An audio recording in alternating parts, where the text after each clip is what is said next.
We are not privy to the stories behind people's actions, so we should be patient with others and suspend judgment of them, recognizing the limits of our understanding.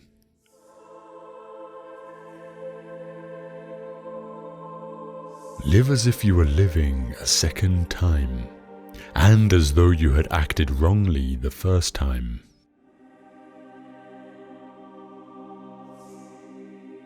Ever more people today have the means to live, but no meaning to live for.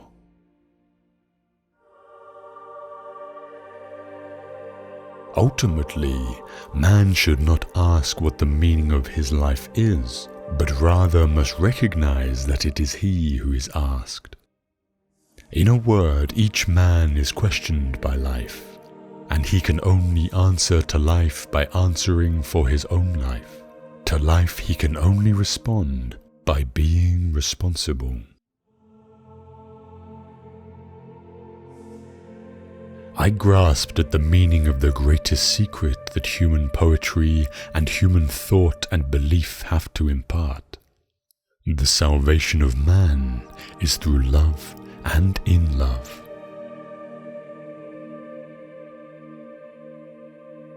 You have power over your mind, not outside events. Realize this, and you will find strength.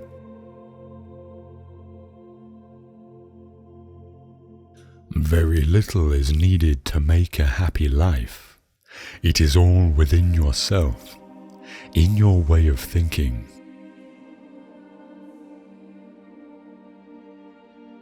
If you are distressed by anything external, the pain is not due to the thing itself, but to your estimate of it, and this you have the power to revoke at any moment.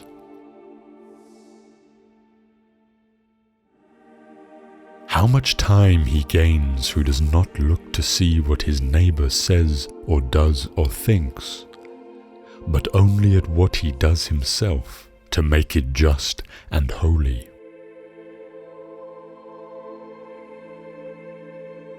You always own the option of having no opinion. There is never any need to get worked up or to trouble your soul about things you can't control. These things are not asking to be judged by you. Leave them alone.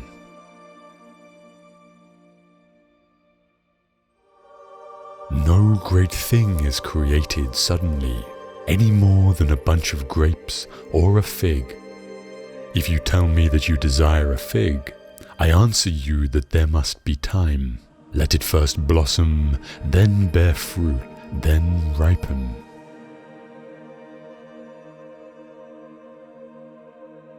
Appearances to the mind are of four kinds. Things either are what they appear to be, or they neither are nor appear to be, or they are and do not appear to be, or they are not, and yet appear to be. Rightly to aim in all these cases is the wise man's task.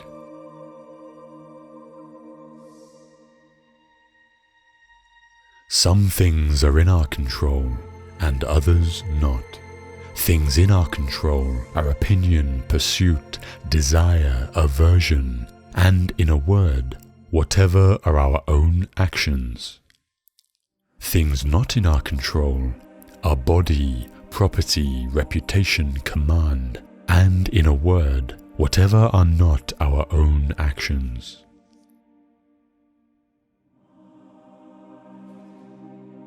He is a wise man who does not grieve for the things which he has not, but rejoices for those which he has.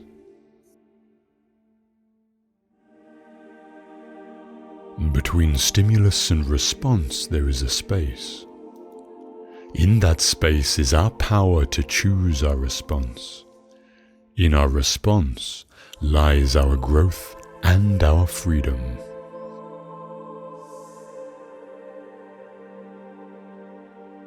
We suffer more in imagination than in reality, and we are more often frightened than hurt.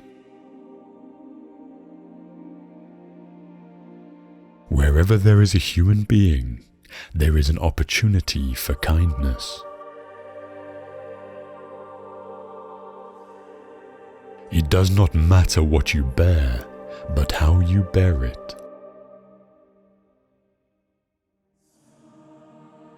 The man who has anticipated the coming of troubles takes away their power when they arrive.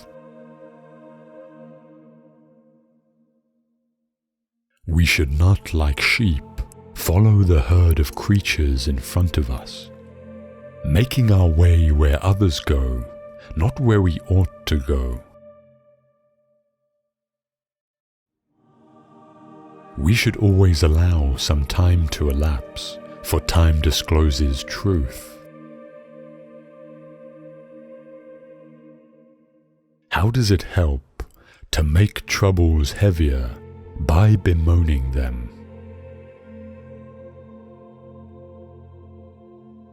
It is not that we are given a short life, but that we make it short, and we are not ill supplied, but wasteful of it.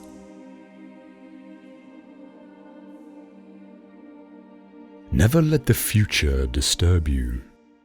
You will meet it, if you have to, with the same weapons of reason which today arm you against the present. If you really want to escape the things that harass you, what you're needing is not to be in a different place, but to be a different person. Any person capable of angering you becomes your master. He can anger you only when you permit yourself to be disturbed by him. When we are no longer able to change a situation, we are challenged to change ourselves.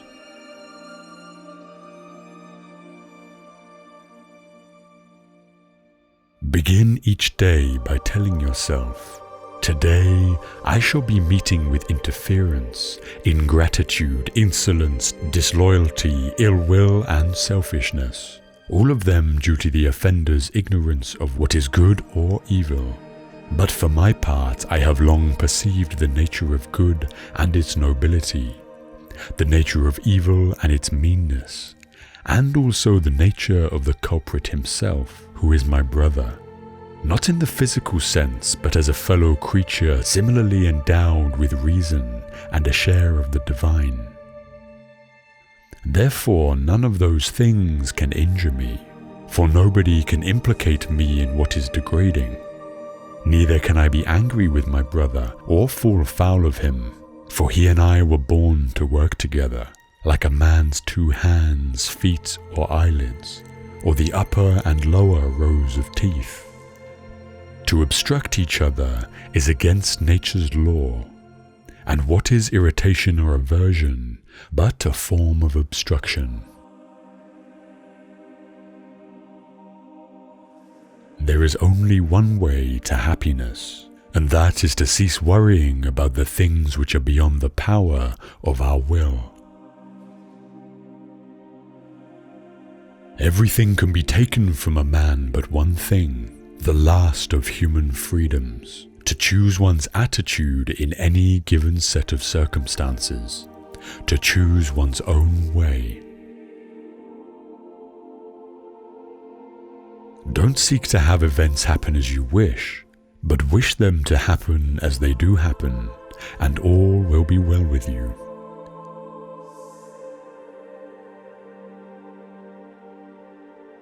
If fate can be overcome by tears, let us bring tears to bear upon it.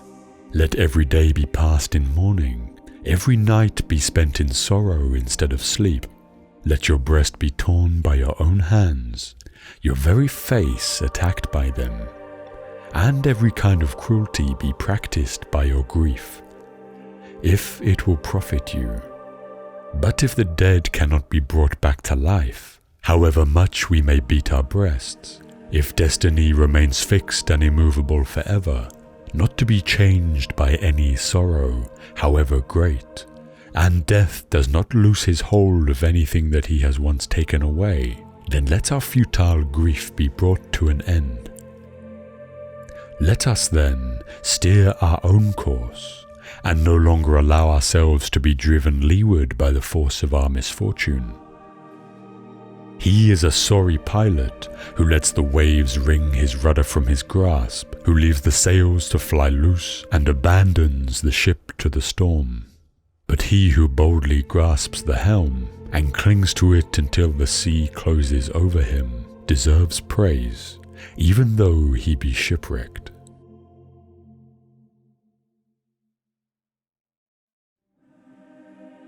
If a person gave your body to any stranger he met on his way, you would certainly be angry. And do you feel no shame in handing over your own mind to be confused and mystified by anyone who happens to verbally attack you?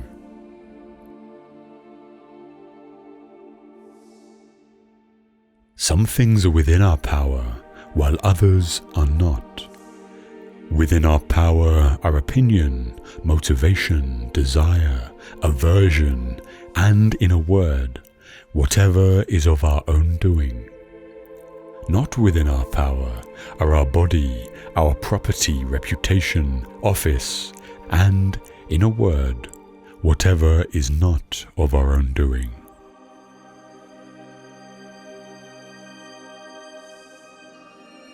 An ignorant person is inclined to blame others for his own misfortune. To blame oneself is proof of progress, but the wise man never has to blame another or himself.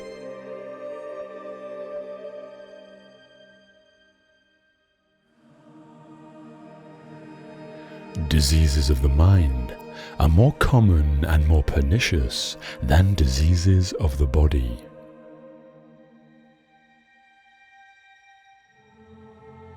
For such is the work of philosophy. It cures the soul, draws off vain anxieties, confers freedom from desires, drives away fears. We denounce with righteous indignation and dislike men who are so beguiled and demoralized by the charms of pleasure of the moment, so blinded by desire that they cannot foresee the pain and trouble that they are bound to ensue.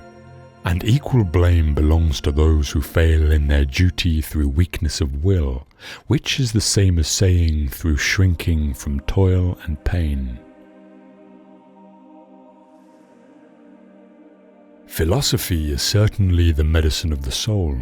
Its aid is not to be sought from without, as in diseases of the body, and we must labor with all our resources and with all our strength to cure ourselves. The beginnings of all things are small.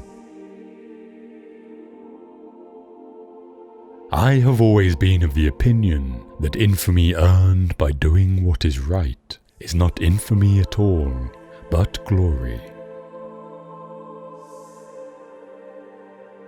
If a man aspires to the highest place, it is no dishonor to him to halt at the second, or even the third.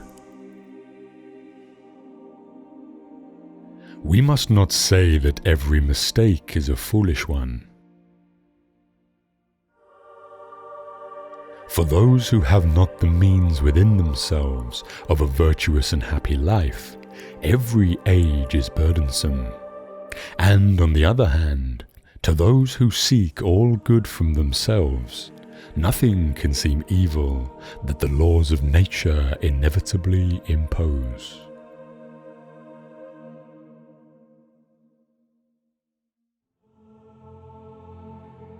When I reflect on this subject, I find 4 reasons why old age appears to be unhappy. First, that it withdraws us from active pursuits. Second, that it makes the body weaker. Third, that it deprives us of almost all physical pleasures. And fourth, that it is not far from death.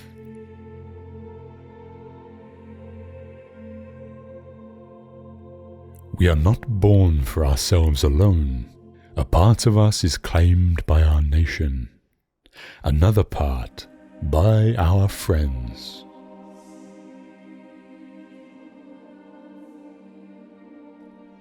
Let your desires be ruled by reason.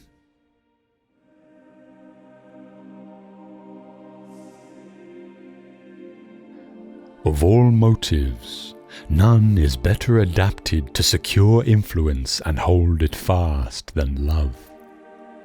Nothing is more foreign to that end than fear.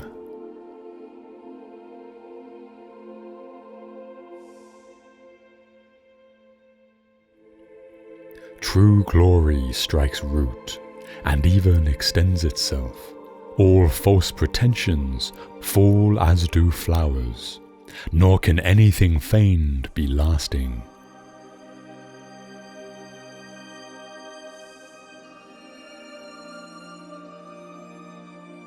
The life of the dead is placed in the memory of the living.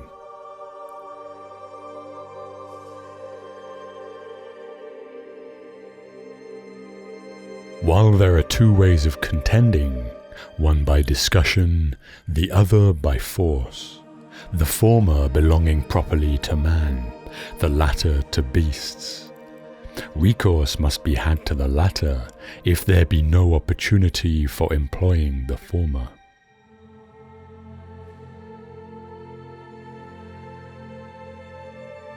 Any man can make mistakes, but only a fool persists in his error.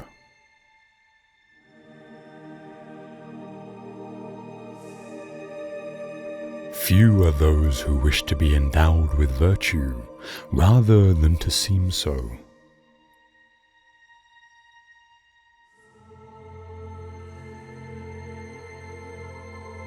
Constant practice devoted to one subject often prevails over both ability and skill.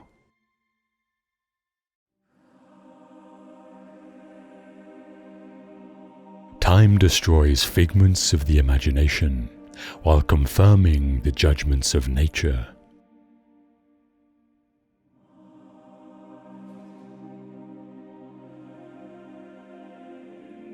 In a free hour, when our power of choice is untrammeled, and when nothing prevents our being able to do what we like best, every pleasure is to be welcomed, and every pain avoided. But in certain circumstances, and owing to the claims of duty or the obligations of business, it will frequently occur that pleasures have to be repudiated and annoyances accepted. The wise man therefore always holds in these matters to this principle of selection. He rejects pleasures to secure other greater pleasures, or he endures pains to avoid worse pains.